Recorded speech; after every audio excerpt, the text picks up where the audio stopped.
Irashaimase. I'm Joe, here with me is my co-host Dan. Hello and greetings. And we've got another Genji review. Honestly, the next two episodes are even better than the first. Episode 2 deals with the beginning of the Rokujou affair, which in the novel is only mentioned. She doesn't really have her own chapter. The book kind of glosses over it. But we do know it was a passionate affair and one in which the pair were drawn by a shared interest in literature and poetry. And you have, of course, the poetry battle that takes place, which is really cool and interesting, in which Genji wins and thus comes to fascinate Rokujou. Then he ends up, after a few days of visiting her and just studying poetry under her, tells her he's not going to show up. She becomes very upset. He thinks about it because he recently went to listen to his stepmother play the koto, that is to say a traditional Japanese string instrument, and decides, why not, I'll go for this affair. Meanwhile, Tono Shujo intimidated the information about him having been listening to Fujitsubo out of Koremitsu. And yeah, that's a plot point that'll come up later.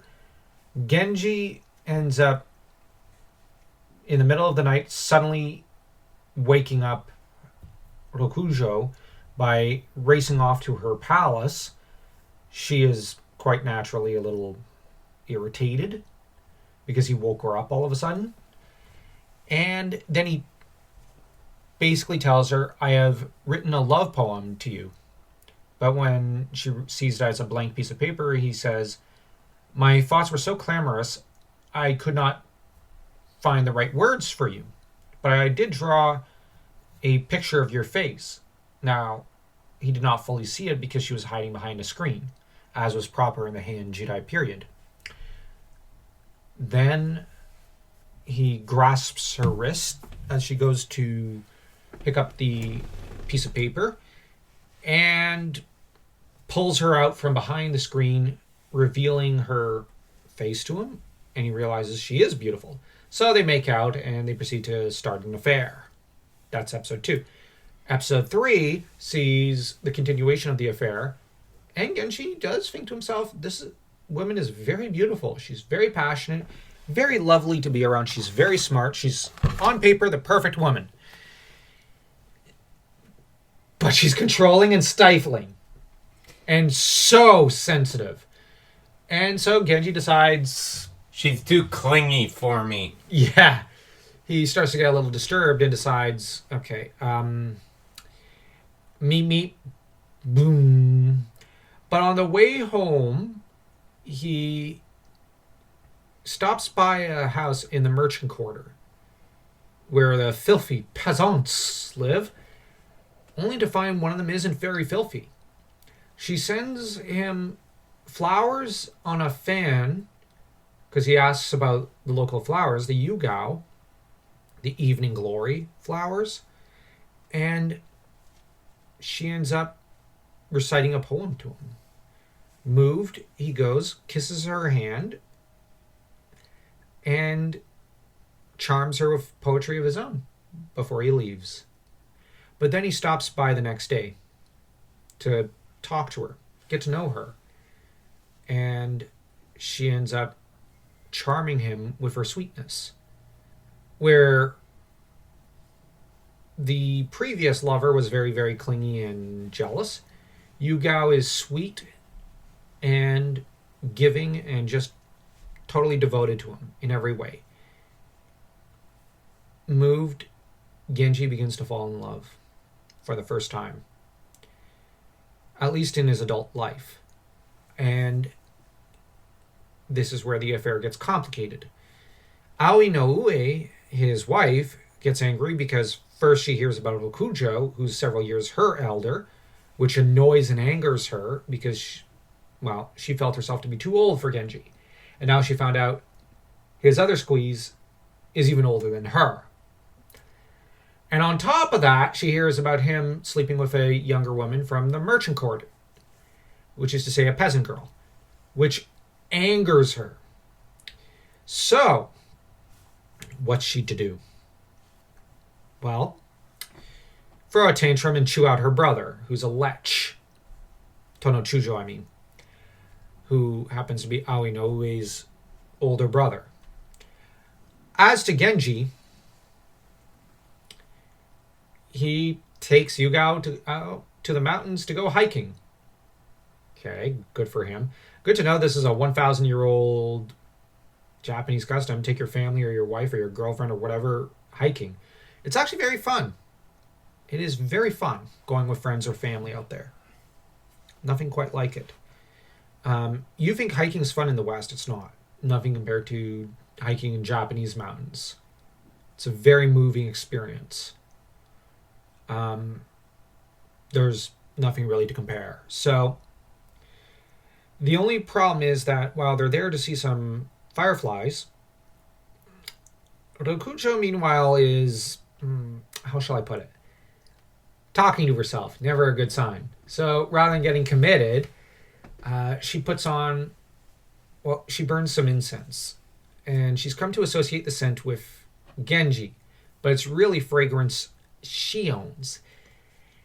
And she recites a poem, gets angry, and passes out all of a sudden. Meanwhile, Genji and Oni, who looks remarkably like her, except even darker and creepier looking. They did a great job with the animation. It looks creepy and terrifying. It threatens Genji. He slashes at it with his sword, having raced after it to try to... Basically, he chased after it to try to chase it away from Yuuago's side, but it used itself as a diversion and teleported over to Yuuago, where it strangles her to death. Genji slashes at this beast, and he's too late. Yuuago was strangled to death,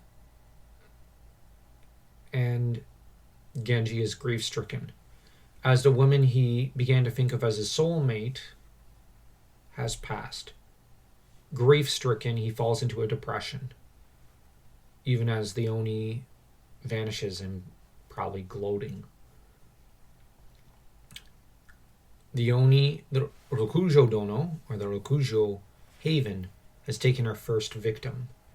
Now, there's some boneheaded theories, really stupid revisionist theories about Rokujou, the Oni, I mean. Rokujou Oni, I'll call it, or no Oni. I'll call it Rokujou no Oni to fit in better with the time period.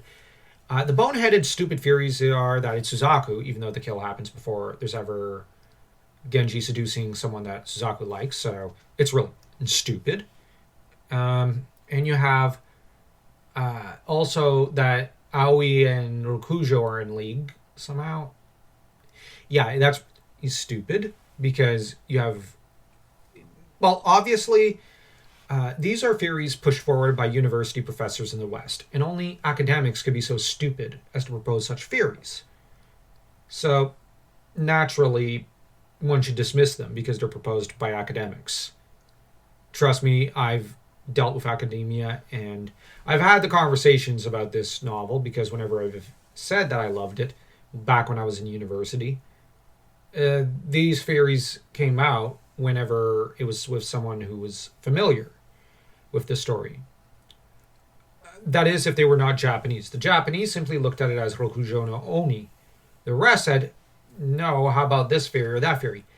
And all I could think was, okay, no. I was at first alarmed and stunned, and when I said that is the stupidest thing I've ever heard, a lot of people would say, oh, so you're saying my professor said something really stupid? Yes. I always said, yes. Your professor's not very smart. And it did offend a few people, but generally it got them laughing because they didn't think I was serious, but actually I told them I'm entirely serious.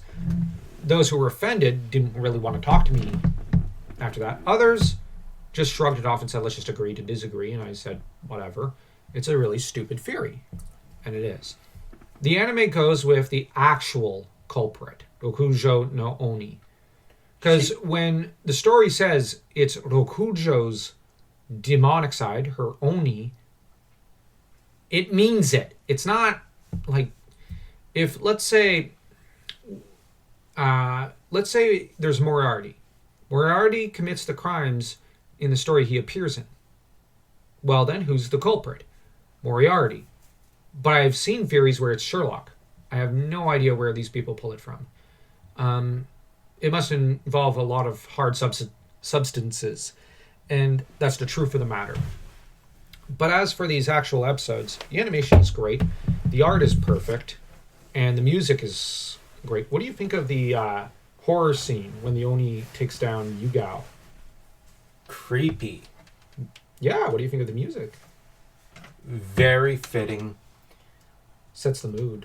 Mm-hmm. And you've got the one person with the proper motive. Yeah, the only person with a motive. Exactly. And that's going to remain true throughout the book. There's only one other person who might have a motive. And that would be Genji's other stepmother. The mother of the crown prince. She hates Genji. But she doesn't need to resort to Onis and whatnot to screw him over. And with her, it wouldn't make sense.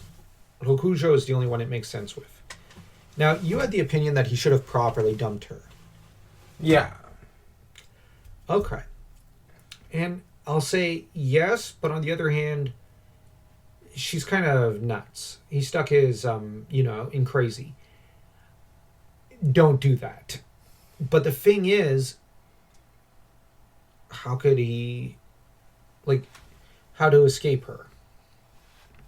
That's the question. Trouble is that she might not take it well if she was to, get dumped. So this could not have a good ending. He should never have gone to see her. She was a mess. Yeah. She's a little bonkers. She's pretty crazy. And she turned into an Oni. And the Oni does actually outlive her. But the sad thing is, it begins to devour her.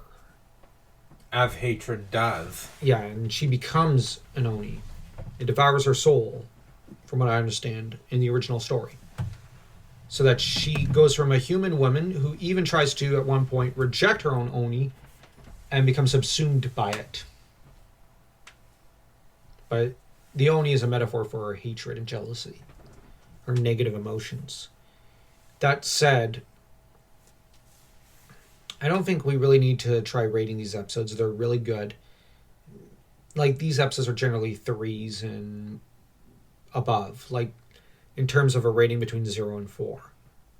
So, I don't think we should really rate them because this is peak anime.